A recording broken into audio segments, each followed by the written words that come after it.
In given figure, the common tangent AB and CD to two circles with center O and O dash intersect at T. Prove that the point OE O dash are collinear. What we have to prove? That point OE and O dash are collinear. That's what we have to prove.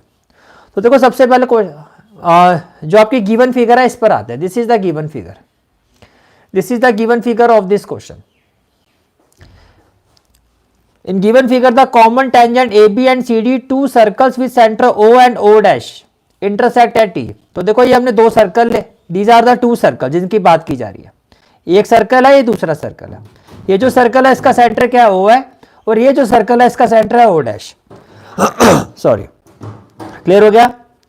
इस figure में क्या कहा जा रहा है? आपको दो circles given है. एक सर्कल है जिसका सेंटर O है और एक सर्कल है जिसका सेंटर O डैश है. ये आपको क्वेश्चन में गिवन है. फिगर आपको क्वेश्चन में गिवन है इन फिगर. अब क्वेश्चन में कहा जा रहा था common tangent A B and C D. Common tangent का मतलब क्या हुआ? पहले आप ये समझो. देखो ये ए बी टेंजेंट है. ये जो आपकी टेंजेंट ए बी है, ये टेंजेंट इस सर्कल की भी टेंजेंट है और इस सर्कल की भी टेंजेंट है. तो ये दोनों सर्कल की कॉमन टेंजेंट है. इसी तरह से जो टेंजेंट सी डी है, इसी तरह से जो टेंजेंट सी डी है, ये भी कॉमन टेंजेंट है. राइट? ये भी क्या आपकी कॉमन टेंजेंट है. Is it clear? ठीक है सर. आप क्लास 12 के सैंपल पेपर क्यों नहीं करवा रहे हैं? कल ही मैंने पार्ट 5 अपलोड किया है, आपने शायद ध्यान नहीं दिया होगा. जो sample paper current official sample paper हमारा चल रहा था, कल ही मैंने उसका पार्ट 5 अपलोड किया है. लास्ट वीक मैंने ऑफ लिया था. अब दोबारा लाइव सेशन स्टार्ट कर दिया है. आप चेक करो, पार्ट 5 कल अपलोड हुआ है. वो जो सैंपल पेपर का एनालिसिस हमारा स्टार्ट हुआ था ऑफिशियल सीबीएसई सैंपल पेपर का, उसका पार्ट 5 कल मैंने अपलोड कर दिया. That is section E. अभी आप चेक करो, आप चैनल के होम पेज पर जाओ, आपको मिल जाएगा लाइव सेशन पर. ठीक है, वो सैंपल पेपर कंप्लीट हो गया. अब नेक्स्ट सैंपल पेपर स्टार्ट होगा. उसका पार्ट 1 जो होगा आज या कल में मैं उसका लाइव सेशन लूंगा. कल मैंने पार्ट 5 अपलोड करके, यानी कि सेक्शन ई जो केस स्टडी वाला है वो अपलोड कर दिया है. आप एक बार चेक कर लेना. ठीक है. हाँ जी, तो ये क्वेश्चन था हमारा. दो सर्कल गिवन है, दो कॉमन टेंजेंट है. ए बी जो है कॉमन टेंजेंट का मतलब ए बी जो है वो इस सर्कल की भी टेंजेंट है और इस सर्कल की भी टेंजेंट है. इसी तरह से सी डी जो है ये भी इस सर्कल की टेंजेंट है देखो, और इस सर्कल की भी टेंजेंट है. तो कॉमन टेंजेंट का मतलब ये हो गया कि ये जो दोनों टेंजेंट्स है दोनों सर्कल की टेंजेंट्स है. ये क्लियर हो गया? ठीक है. अब प्रूफ क्या करना है? We have to prove that O E O dash are collinear. हमें ये प्रूफ करना है O E O dash are collinear. तो पॉइंट ओ, पॉइंट ई और पॉइंट ओ डैश ये कोलिनियर पॉइंट है. कोलिनियर का मतलब हमें ये प्रूफ करना होगा कि ये जो लाइन है एक स्ट्रेट लाइन है. कोलिनियर का मतलब हमें प्रूफ करना होगा these points lie on a straight line. It means we have to prove that O E O dash, ये जो लाइन सेगमेंट है, ये जो लाइन है, ये जो लाइन है ये एक स्ट्रेट लाइन है. जैसे ये प्रूफ हो जाएगा स्ट्रेट लाइन है, ये पॉइंट्स इसी लाइन पर लाई कर रहे हैं, तो ये प्रूफ हो जाएगा कि ये कोलिनियर है. बोलो भाई, यहां तक समझ में आ गया? ठीक है. तो सबसे पहले आता है what has been given in this question.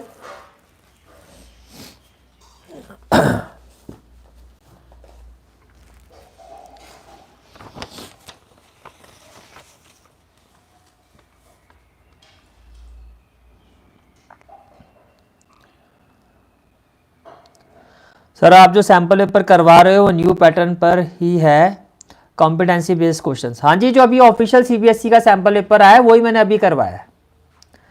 अभी जो लास्ट सैंपल पेपर कल जो कंप्लीट हुआ है जिसका पार्ट 5 मैंने अपलोड किया है, जो सीबीएसई का जो ऑफिशियल सैंपल पेपर है वही मैंने करवाया है, जो इसी करंट सेशन का है. ओके. अब इसके बाद जो सैंपल पेपर कराऊंगा प्रीवियस ईयर सैंपल पेपर कराऊंगा, या सीबीएसई की वेबसाइट पर जो सैंपल पेपर्स हैं वो मैं सॉल्व करवाऊंगा. ओके. ठीक है. तो चलिए जी बात करते हैं इस क्वेश्चन की. First of all what has been given here, given part of this question. Given, what has been given. अगर हम गिवन की बात करते हैं, two circles. What has been given? Two circles which are non intersecting. मैं ये भी कह सकता हूं टू सर्कल्स, टू सर्कल्स. और सर्कल्स कैसे? Non intersecting. सर्कल्स कैसे हैं? Non intersecting. Two circles which are non intersecting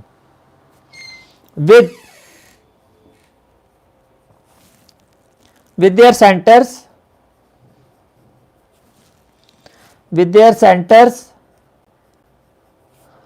O and O dash, with their centers O and O dash। मैं कह सकता हूं क्या गिवन है भैया? दो सर्कल्स गिवन है। व्हाट हैज बीन गिवन है? Two circles which are non intersecting circles, और इनका जो सेंटर है, एक सर्कल का सेंटर O है और एक सर्कल का सेंटर O डैश है, तो यही आपने लिखा है। What has been given? Two circles which are non intersecting with their centers O and O dash, with their centers O and O dash। apart from that what has been given? दो common tangents given है, AB and CD। तो we can say that what has been given here? two common tangents, two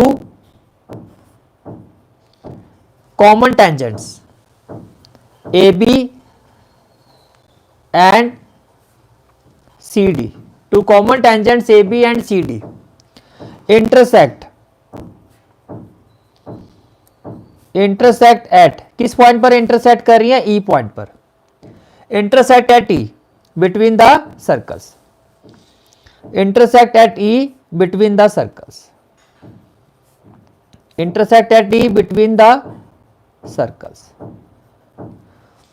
ये भी clear हो गया, ठीक है। Now what we have to prove? Now what we have to prove? We have to prove that, what we have to prove? We have to prove that O, E, O dash are collinear. That's what we have to prove. What we have to prove? That point O, E, O dash are collinear. We have to prove that O, E, O dash, these are collinear point. So what we have to prove? O, E, O dash points, O dash points are collinear. That's what we have to prove. What we have to prove? O, E, O dash points are collinear। अब इसको prove करने के लिए हमें construction करना होगा। With the given figure हम इसको प्रूव नहीं कर सकते। We have to do some construction, we have to do some construction. Sir construction क्या होगा? तो ये सबसे पहले तो एक काम करना है आपको, O को A से ज्वाइन कर दो, ज्वाइन OA, इसी तरह को O से C को ज्वाइन कर दो, ज्वाइन OA OC, इसी तरह से join O dash T, join O dash T, एक ये कंस्ट्रक्शन में आएगा आपका, join O dash P, join O dash P, ये आपका कंस्ट्रक्शन में आएगा। क्लियर हो गया, ठीक है। E देखो ये भी कंस्ट्रक्शन ही है आपका, ये जो हमने E को O से ज्वाइन किया ये भी कंस्ट्रक्शन है, और E को जो O डैश से ज्वाइन किया ये भी कंस्ट्रक्शन है, क्योंकि क्वेश्चन में सिर्फ गिवन था common tangent intersecting at T।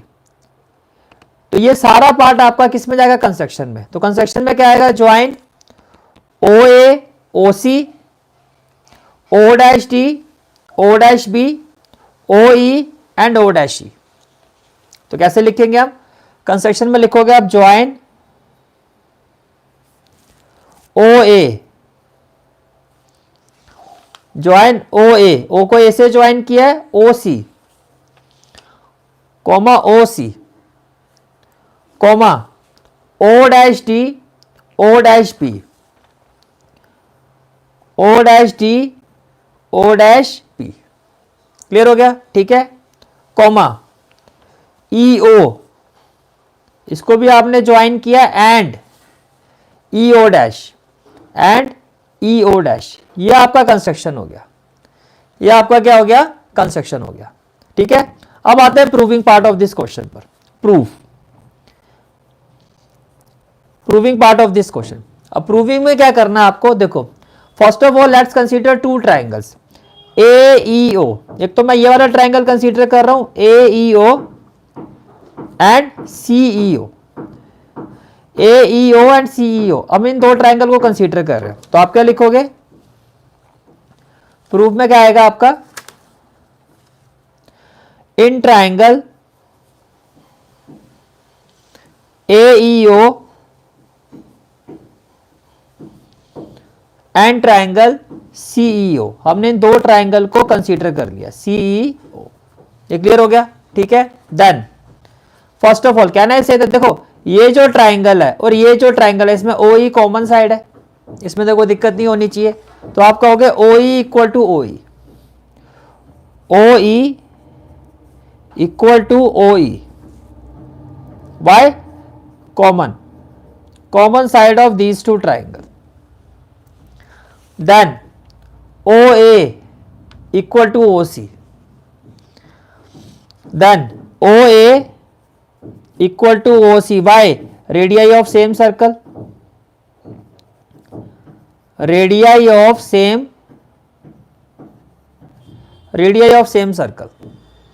Apart from that, can I say that देखो EA equal to EC, sir ऐसा क्यों भाई? Tangent from an external point to a circle are equal, तो ये देखो ये एक्सटर्नल पॉइंट हो गया और ये टेंजेंट है, तो EA जो है वो EC के इक्वल होगा, EA जो है वो EC के क्या होगा? इक्वल। तो आपने क्या कहा? EA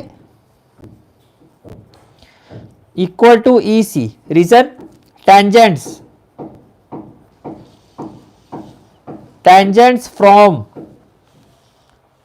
from an external point,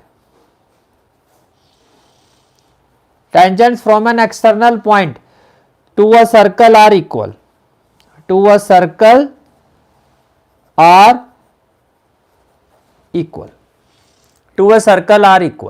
clear हो गया, ठीक है। On the basis of this can I say that these two triangles are congruent by side, तो we can say that which implies triangle AEO is congruent to triangle CEO। ये दोनों triangles क्या होंगे? Congruent होंगे।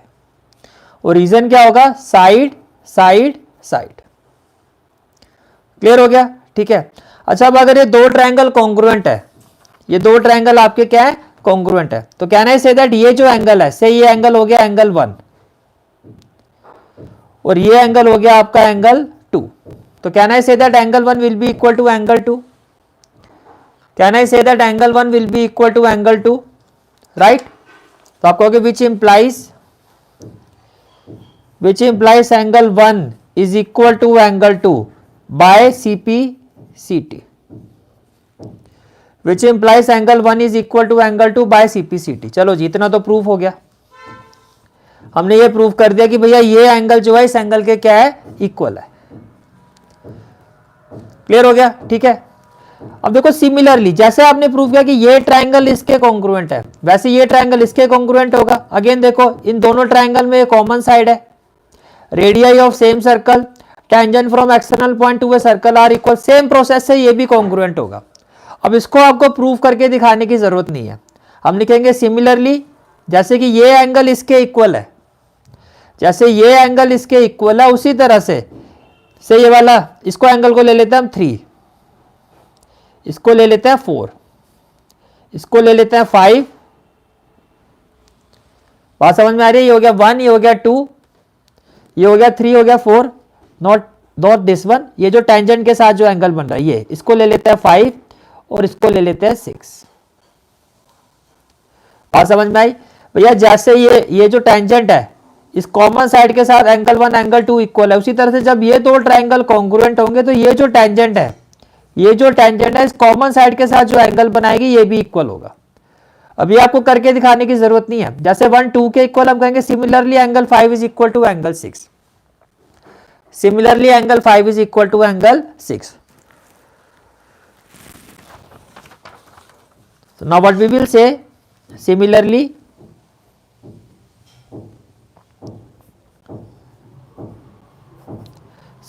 angle 5 equal to angle 6, similarly angle 5, ये angle 5 जो angle 6 के क्या होगा? इक्वल होगा।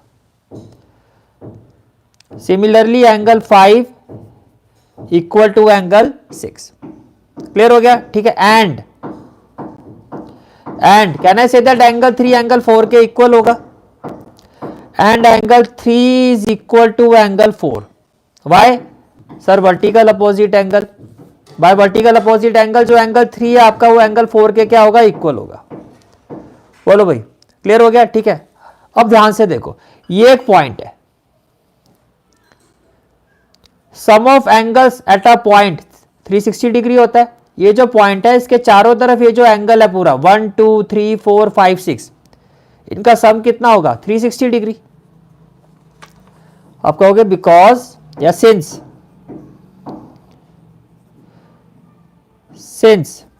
सम of angles, since sum of angles since sum of angles since sum of angles at a point since sum of angle at a point is 360 degree, sum of angles at a point is 360 degree, तो क्या होगा, which implies then what happen, ये जितने भी angles हैं सबका सम 360 होगा। तो angle 1 plus angle 2 plus angle 3 plus angle 4 plus angle 5 plus angle 6, ये 360 डिग्री के इक्वल होगा। तो आपने कहा which implies angle 1 plus angle 2 plus angle 3 plus angle 4 plus angle 5 plus angle 6, it will be equal to 360 degree. Which implies अब आप देखो angle 1 angle 2 के इक्वल है, अभी हमने प्रूफ किया है एंगल 1 किसके इक्वल है, एंगल 2 के इक्वल है। अब देखो हमें प्रूफ करना है एक स्ट्रेट लाइन है। अब स्ट्रेट लाइन पर जो एंगल होता है 180 डिग्री होता है। अब या तो हम ये प्रूफ कर दे कि 1 प्लस 3 प्लस 5 180 डिग्री है, ये पूरा एंगल स्ट्रेट एंगल होगा आपका, या हम ये प्रूफ कर दे 2 प्लस 4 प्लस 6 ये आपका 180 डिग्री है। बात समझ में आ रही? इससे प्रूफ हो जाएगा कि ये एक स्ट्रेट लाइन है। तो पहले हम प्रूफ करते हैं 1 3 5। तो देखो, तो ये आएगा एंगल 1, ये आप एज इट इज लिखो, हमें 2 नहीं चाहिए। अब 2 किसके इक्वल है, सर 2 1 के इक्वल है, ये हम ऑलरेडी प्रूव कर चुके हैं, 2 इज इक्वल टू 1, तो 2 की जगह आ जाएगा 1। 3 चाहिए हमें, 4 नहीं चाहिए, 4 किसके इक्वल है, 3 4 के इक्वल है, तो 4 की जगह हम 3 लिखेंगे, तो 4 की जगह आ जाएगा 3। 1 3 5 5 लिखो, आपको 6 नहीं चाहिए, ये भी आप प्रूव कर चुके हो, जैसे 1 2 के इक्वल है वैसे 5 6 के इक्वल है, तो 6 की जगह आ जाएगा 5, तो आपने लिखा 5 और इक्वल टू में क्या हो गया 360 डिग्री। क्लियर हो गया? ठीक है, यहां पे क्या आ जाएगा, ऐसा क्यों लिखा आपने, यहां पे रीजन मेंशन कर दोगे, because angle 1 is equal to angle 2, angle 3 is equal to angle 4 and angle 5 is equal to angle 6। अब देखो कितने एंगल 1 है, 2, कितने एंगल 3 है, 2, और कितने एंगल 5 है, 2 2, तो 2 कॉमन ले लो, ब्रैकेट में क्या आ जाएगा, angle 1 plus angle 3 plus angle 5 equal to में क्या हो जाएगा 360 डिग्री। ये 2 मल्टीप्लाई हो रहा है, यहां डिवाइड कर दो, तो क्या हो जाएगा, विच implies angle 1 plus angle 3 plus angle 5, 360 को 2 से डिवाइड कर दो, ये आ जाएगा 180 डिग्री। ये कितना आ जाएगा 180 डिग्री। क्लियर हो गया? ये कितना हो गया 180 डिग्री। तो आपने ये प्रूव कर दिया कि भैया ये जो पूरा एंगल है ये 180 डिग्री है।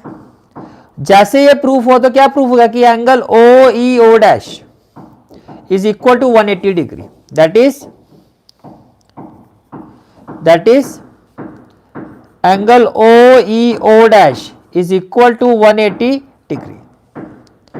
और जैसे ये प्रूफ हुआ कि angle O E O dash ये एंगल ये 180 डिग्री है, इससे ये प्रूफ हो गया कि ओ ई ओ डैश एक स्ट्रेट लाइन है। Therefore O E O dash is a straight line, therefore O E O dash is a straight line. और जैसे प्रूफ हुआ स्ट्रेट लाइन है, अब देखो ये तीनों पॉइंट इसी लाइन पर तो है, ये जो तीनों पॉइंट है हमारे वो इसी लाइन पर लाई कर रहे हैं।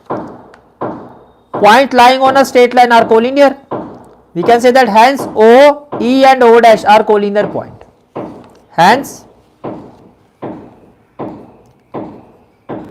Hence O, E and O dash are collinear point. are collinear. And this is the final answer of this question. This is the final answer of this question. Right? तो कैसे किया? First of all what has been given वो आपने लिखना है, फिर आपने लिखा कि प्रूफ क्या किया है, क्या हमें प्रूफ करना था कि कोलिनियर है, ये हमने कंस्ट्रक्शन किया। सबसे पहले हमने प्रूफ किया कि ये दोनों ट्रायंगल कॉन्ग्रुएंट है। After proving that these two triangles are congruent, यहां से प्रूफ हो गया कि एंगल 1 एंगल 2 के इक्वल है। ये वर्टिकल अपोजिट एंगल से इक्वल था। जैसे ये ट्रायंगल इसके कॉन्ग्रुएंट है वैसे ये इसके कॉन्ग्रुएंट होगा। तो टेंजेंट जो कॉमन लाइन के साथ, कॉमन साइड के साथ जो एंगल बना रही है दोनों ट्रायंगल का, इसी तरह से ये जो टेंजेंट्स है कॉमन साइड के साथ, जो दोनों ट्रायंगल की कॉमन साइड है इसके साथ जो एंगल बनाएंगे ये एंगल भी इक्वल होंगे। फिर आपने कहा कि sum of angle around a point is 360 degree, और फिर हमने प्रूफ किया कि angle 1 plus angle 3 plus angle 5 180 degree है। It means angle O E O dash is a straight line, जिससे प्रूफ हो गया कि ये एक स्ट्रेट लाइन है। अब ये तीनों पॉइंट जो स्ट्रेट लाइन पर लाई कर रहे हैं, तो जिससे ये प्रूफ हो गया कि भैया ये तीनों पॉइंट्स क्या हैं, कोलिनियर पॉइंट्स हैं। ये तीनों पॉइंट्स क्या हैं आपके, कोलिनियर पॉइंट्स हैं। क्लियर हो गया? ठीक है। Again extremely important question.